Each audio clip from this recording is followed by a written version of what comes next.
Today, Rockstar Games released the version 1.51 update for Grand Theft Auto 5 Online, and my comments were booming this morning. So let's talk about this update and what that means for mod menus like Kiddion's and others. But first, y'all, listen, I love this sponsor, y'all. Here's a message from our sponsor, Kinguin.net.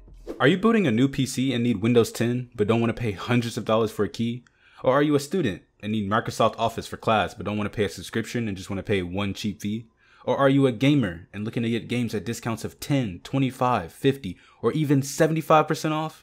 Well, it's a no-brainer. It's a no-brainer, honestly. Check out Kinguin, man. Kinguin has a vast library of cheap keys for games, DLCs, and Windows programs. I've been using them for years, and I'll tell you, they're probably the most reliable key website on the web right now. So if you're interested, check out the affiliate link in the description below, and if you make a purchase, it helps out the channel. Thank you. So, this morning, Rockstar released the new Los Santos Summer Special update with a new GTA Online version of 1.51. We've been on version 1.5 for quite a while now, so all the current mod menus are suited for that version.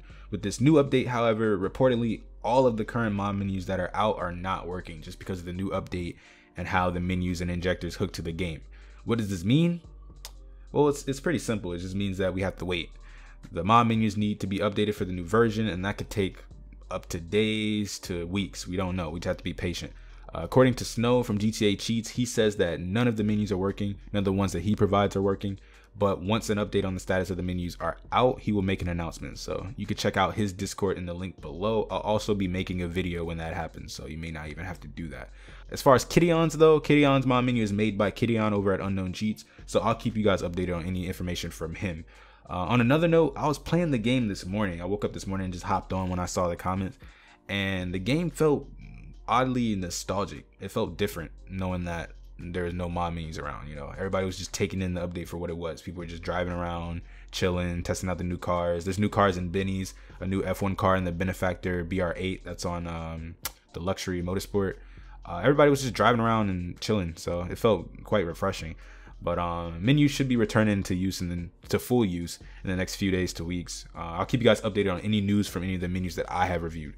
This does mean that the 2-take-1 review that I meant to be putting out, it has been put on hold, but I'll be putting that out as soon as possible after the menus have been updated. And I know you guys loved the live stream that I did a week ago. You guys really liked it. Apparently the live chat was booming. It was fire. So I'll be doing another live stream of GTA today at 11 a.m. So come through. I'll be testing out the new cars and just snooping around in the new update. If you didn't catch it live, my last live stream, you can check that out on the left side of your screen right now. You can also check out my GTA 5 series playlist on the right side if you missed any of my reviews. Take care, guys.